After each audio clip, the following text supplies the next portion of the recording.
안녕하세요. 강북삼성병원 류마티스 내과 은영희입니다. 저는 오늘 류마티스 관절염에 대해서 이야기를 하고자 합니다. 손가락 통증이 흔하게 있으실 텐데 모든 환자들이 사실 류마티스 관절염은 아니다 보니까 어떤 경우에 우리가 류마티스 관절염을 의심할 수 있는지, 그리고 또 류마티스 관절염이 어떤 병인지에 대해서 오늘 이야기하고자 합니다. 관절이 아플 때 어느 경우에 류마티스 관절염을 의심해야 할까요? 첫 번째로는 아침에 일어났을 때 손마디가 붓고 아프고 뻣뻣할 때 우리가 류마티스 관절염을 의심해 봐야 할 수 있고, 또 동반되어서 관절이 붓고 아프면서 잘 펴지거나 잘 펴지지도 않고 구부러지지도 않을 때, 그리고 관절통과 함께 체중 감소나 피로 같은 전신 증상이 있을 때, 이런 증상이 호전 없이 지속된다면 한 번쯤은 류마티스 관절염을 의심해서 이에 대한 평가를 받아보실 필요가 있습니다. 관절은 이제 뼈와 뼈가 맞닿아서 연결되어 있는 구조로 관절이 움직임을 통해서 우리가 몸의 움직임이 가능해지는데요. 그런 관절에는 크게는 이제 세 종류로 움직이지 않는 두개골과 같은 부동관절, 그리고 우리가 흔하게 어깨라든지 무릎, 팔꿈치, 손목과 같은 움직이는 가동관절, 그리고 척추와 같이 운동의 일부가 제한되어 있는 반관절이 있습니다. 이런 관절은 그림을 보시면 골 말단과 그리고 연골, 그리고 관절을 싸고 있는 활막과 관절낭, 그 내부의 공간인 관절강으로 구성이 되어 있고, 이 관절강 안에는 활막액이라고 하는 관절액이 차서 윤활유의 역할을 합니다. 류마티스 관절염은 이 관절을 싸고 있는 활막에 염증이 발생하여 여러 관절에 이제 만성적인 염증이 생기고, 이로 인해서 관절이 손상되고 동반된 증상들이 나타나는 질환입니다. 사실은 이 류마티스라는 용어가 많이 생소하실 텐데, 이 류마티스, 류마티즘이라는 용어는 그리스어에서 이제 나왔습니다. 그리스어의 레오라고 하는 흐르다라고 하는 용어에서 이제 기원전 400년에 병을 만드는 원인이 이제 몸 안에 흐르는 나쁜 액성 물질에 의한 것이다. 그걸 사람들이 이제 류마라고 불렀고요. 2세기에 갈레노스라는 사람이 처음으로 이제 관절에서 발생하는 통증을 류마티스무스라고 이제 용어를 사용했습니다. 16세기에 이제 기욤드 바이유라는 의사가 처음으로 이런 관절 염증을 만드는 전신질환을 류마티즘이라고 이제 명명하였고, 이후로 류마티즘은 관절의 염증뿐만 아니라 근골격계 증상을 유발하는 모든 질환을 총칭하는 데 사용이 되고 있습니다. 그래서 이 용어에서 류마티스 관절염이라는 용어가 처음으로 파생이 됐습니다. 그럼 이런 류마티스 관절염은 왜 생길까요? 류마티스 관절염은 이제 대표적인 자가면역 질환의 하나로, 이 자가면역 질환이라는 게 결국은 내 몸의 면역세포가 밖에서 들어오는 세균이나 바이러스가 아닌 내 몸, 그 중에서도 관절을 공격하는 게 이제 류마티스 관절염인데요. 이런 면역세포가 관절을 공격하면서 그 관절 부위에 염증이 생기고 이로 인한 증상이 나타나게 됩니다. 원인은 아직까지는 잘 모르지만 유전적 요인과 환경적 요인이 복합적으로 작용하는 것으로 생각하고, 건강한 사람에서 이제 관절염이 발생하기까지 그 사이사이에 이런 유전적 요인과 환경적 요인이 복합적으로 작용할 것으로 생각합니다. 전 세계적으로 100명 중 1명 정도, 1% 정도의 환자가 류마티스 관절염을 갖고 있는 것으로 되어 있고, 남성보다 여성에서 3배 더 호발합니다. 이것은 이제 여성 호르몬의 영향이 있을 것으로 생각하는데 아직까지 뚜렷하게 규명되지는 않았습니다.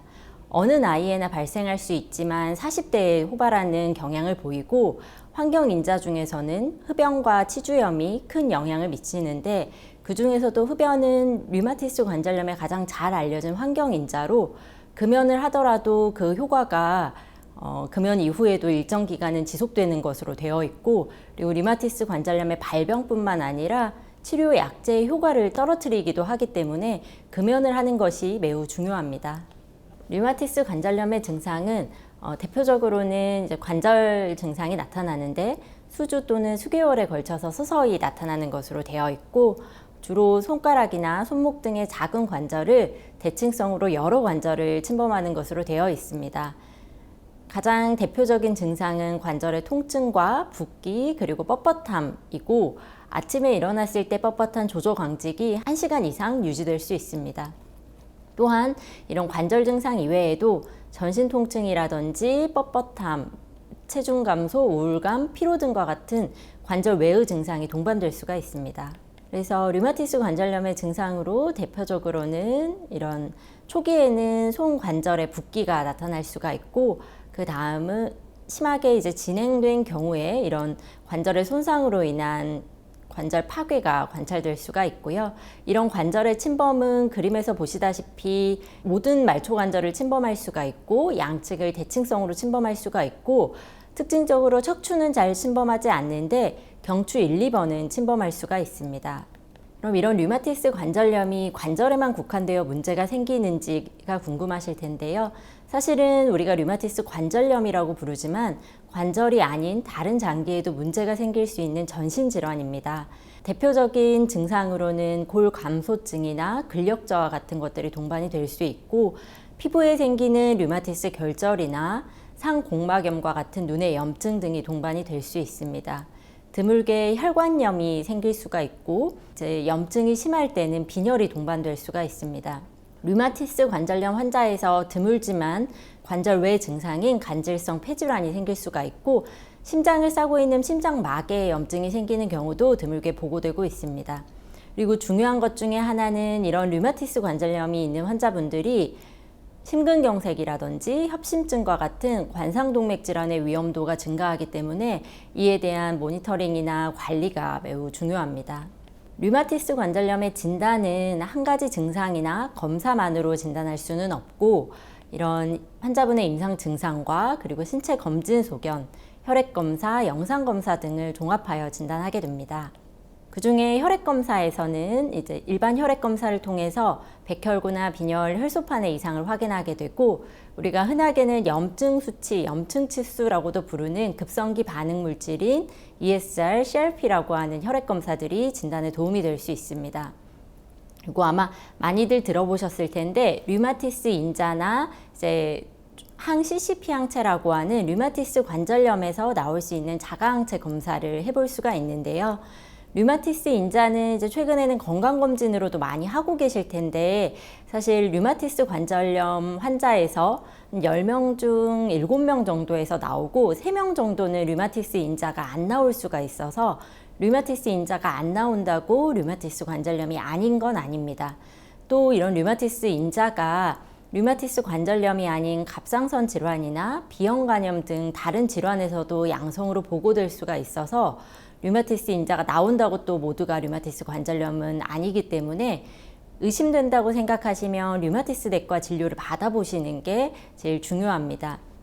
이런 항-CCP 항체는 류마티스 인자보다는 류마티스 관절염에 더 특이적인데, 이게 병이 생기기 전에 몇 년 전에 나올 수도 있는 검사라서 이런 검사만으로 진단을 하진 않고 검사와 환자분의 임상 소견을 좀 종합해서 판단하는 것이 중요합니다. 해볼 수 있는 영상검사는 대표적으로 4가지가 있는데, 가장 기본적으로는 X선 사진을 찍어볼 수 있습니다. 이런 X선 사진에서 이제 그 질병의 초기에는 관절의 부종 정도만 확인이 되고 뼈의 손상이 확인되지 않을 수 있지만, 이게 더 진행하면 보시는 것과 같이 이제 관절의 파괴가 엑스레이 상에서 확인이 될 수가 있습니다. 두 번째로 초음파 검사를 확인해 볼 수 있는데, 초음파 검사는 이제 X선보다는 더 예민하게 관절의 염증 정도를 확인할 수가 있고, 또 염증 부위의 혈류 증가를 통해서 관절 염증의 활성도도 저희가 평가해 볼 수가 있습니다. MRI는 비싸고 이제 보험이 안 되고 시간이 오래 걸린다는 단점으로 인해서 류마티스 관절염 진단에 아주 많이 이용되는 검사는 아니지만, MRI 검사를 통해서 이제 이런 연부 조직의 염증, 관절의 염증, 그리고 뼈의 손상을 조기에 확인할 수가 있고요. 해기학 검사는 방사능 동위원소를 이용해서 저희가 사진을 찍어보는데, 주사를 맞고 사진을 찍으면 이런 방사능 동위원소가 염증이 있는 부분에서 섭취가 증가돼서 까맣게 확인이 돼서 염증 있는 부위를 저희가 또 같이 확인할 수 있어서 진단에 이용이 되고 있습니다. 그렇다면 우리가 이제 손가락이 아플 때 모두가 류마티스 관절염일 것이냐 하는 의문을 가지실 수 있는데요. 사실은 손가락 통증을 유발할 수 있는 아주 다양한 원인이 있습니다. 그리고 사실 류마티스 관절염보다 이런 다른 원인들이 더 흔하게 생길 수가 있는데, 당연히 외상 같은 것들이 이런 손가락 통증을 유발할 수 있고, 그 외에 이제 나이가 들면서 일부에서 생길 수 있는 골관절염이나 방아쇠수지, 건초염과 같은 것들, 그리고 이제 손목에서 신경이 눌려서 발생하는 저림 증상이 발생하는 손목 굴 증후군 등이 이제 손가락 통증을 유발할 수 있고, 이외에 이제 많이 사용하는 것과 연관하거나 혹은 이제 여성분들 갱년기에 여성 호르몬이 적어지면서 관절통이 발생할 수가 있어서 이런 다양한 원인들이 손가락 통증을 유발할 수 있기 때문에 류마티스 관절염과의 감별이 중요합니다. 만약에 증상이 호전 없이 지속된다면 류마티스 관절염의 감별, 그리고 이런 다른 원인과의 감별을 위해서 전문가의 진단, 특히 류마티스 내과의 진료를 받아보실 것을 권고합니다. 그렇다면 이런 류마티스 관절염의 치료는 어떻게 할까요? 가장 중요한 것, 무엇보다 가장 중요한 것은 약물 치료입니다. 이런 약물 치료를 통해서 우리가 류마티스 관절염의 증상을 경감시킬 수 있고 관절의 손상을 막고 그로 인한 이제 삶의 질 저하나 변형 등을 막을 수가 있습니다. 가장 이제 많이 사용되는 약제가 이제 가장 대표적인 약이 항류마티스 약제. 이것은 이제 질병의 진행을 막아주는 역할을 하고요.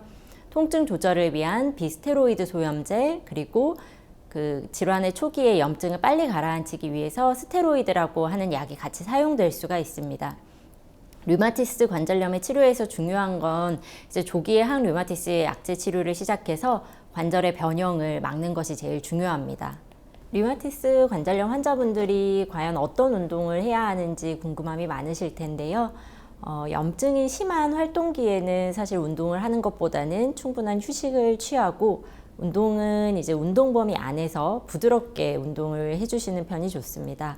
그래서 이제 무릎의 가동 범위를 넘어가지 않는 범위 내에서 이제 구부렸다 폈다 이런 하는 운동이라든지 이런 운동 범위를 유지하기 위한 운동들을 해주시는 것이 좋고, 또 등척성 운동이라고 해서 이제 관절이 과하게 구부러지지 않는 상황에서 근육이 수축되는 운동들이 도움이 될 수가 있습니다.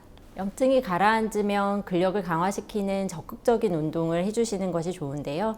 이런 적극적인 운동은 이제 주로 큰 관절 위주의 운동을 하시는 것이 좋고, 그리고 이제 운동을 하실 때 환자분 체형에 맞는 아령이라든지 압축 밴드 같은 걸 이용하면 좀 더 효과적으로 운동을 하실 수가 있습니다. 근육이 신장되면서 수축이 되는 이런 신장성 운동들이 근력을 강화시키는 데 도움이 될 수가 있고요. 유산소 운동을 통해서 우리가 체력을 늘려볼 수가 있는데, 수영이나 물에서 하는 운동들이 이런 관절염 환자들에서 도움이 됩니다. 그래서 수영이나 이제 이런 물에서 하는 운동들은 물의 부력을 통해서 관절로 가는 긴장을 좀 줄여볼 수가 있고, 물의 저항을 통해서 근력을 좀 더 효과적으로 키워볼 수가 있습니다. 환자분들이 사실 약은 드시기 싫어하시는데 이제 영양제 같은 거는 이제 드셔서 도움이 되면 드시고 싶어 하시거든요. 그러면 과연 뭘 먹어야 류마티스 관절염에 좋을지를 많이 궁금해 하시는데요. 나와 있는 영양제 중에서는 생선의 불포화 지방산인 오메가3 지방산이 이제 염증에 도움이 될 수 있는 것으로 알려져 있어서 드시는 게 좀 도움이 될 수가 있고요. 이 외에는 류마티스 관절염에 현재 특별히 효능이 입증된 식품은 없습니다. 따라서 이제 5대 영양소, 탄수화물, 단백질, 지방, 그리고 무기질과 비타민이 함유된 음식을 골고루 잘 드시는 게 제일 중요하고요. 그리고 이제 류마티스 관절염 환자분들에서 골다공증이 생기기가 쉽기 때문에 비타민 D는 이제 같이 복용하시는 편이 좋습니다. 그 외에 이제 과도한 체중의 증가가 관절에 부담을 줄 수 있기 때문에 이제 과체중이신 분들은 체중을 조절해 주시는 게 이제 이런 류마티스 관절염에 도움이 될 수가 있습니다. 류마티스 관절염이 이제 나을 수 있는 병이라면 좋지만, 안타깝게도 류마티스 관절염은 완치가 돼서 나아서 없어지는 병은 아닙니다. 하지만 이제 류마티스 관절염의 경우에 이제 치료하지 않으면 발병하고 나서 2년 이내에 대부분의 관절의 손상이 일어나는 것으로 되어 있기 때문에 이제 초기에 치료를 하는 것이 중요하고요. 이제 10% 환자에서 이제 완치는 아니더라도 관절의 증상이 다 없어지는 관해를 경험하게 되는데, 그 외에 대부분의 환자는 이제 병이 만성화되는 경과를 보이게 됩니다. 그리고 또 이렇게 관해를 경험한 환자들에서도 재발하는 경우가 많기 때문에 류마티스 관절염은 사실 계속해서 관리를 해나가야 하는 병입니다. 그리고 앞서서도 설명드렸던 바와 같이 관절염 위에 다양한 전신 증상이나 그 외 다양한 전신 질환들이 동반되는 경우가 많기 때문에 이런 것들을 같이 이제 관리할 필요가 있고요. 하지만 그럼에도 불구하고 이제 최근 20년, 30년 사이에 류마티스 관절염의 치료가 아주 획기적으로 발전을 하고 있고, 이런 치료가 발전하면서 류마티스 관절염 환자의 사망률은 이전에 비해서 이제 많은 개선을 보이고 있는 상태입니다. 그래서 따라서 우리가 류마티스 관절염이 완치가 안 되는 병이라고 이제 실망해서 치료를 받지 않기보다는 적극적인 치료를 통해서 이런 병의 증상을 최소화하고 그런 관해 상태를 이제 도달할 수 있도록 노력을 하는 것이 중요하겠습니다. 류마티스 관절염이 이제 말씀드렸다시피 관절의 건강을 위협하는 이제 무서운 병이기는 하지만 우리가 치료를 통해서 충분히 조절할 수가 있기 때문에 혹시 이제 관절 통증이 호전 없이 지속되는 경우라면 류마티스 내과로 내원해서 류마티스 관절염의 가능성에 대해서 평가를 꼭 받아보실 것을 권유드립니다. 대한 류마티스 학회에서 이런 그 류마티스 질환과 연관해서 충분한 정보를 제공하기 위해서 카카오톡 채널이나 유튜브 채널을 운영하고 있어서요. 여기 들어가 보시면 이제 필요한 정보들을 또 얻으실 수가 있습니다. 오늘 강의는 여기까지고, 제 강의가 이제 이런 류마티스 관절염이라는 조금 생소하고 어려운 병에 대한 이해도를 높이고 들으시는 분들의 관절 건강을 지키는 데 도움이 되었으면 좋겠습니다. 예, 감사합니다.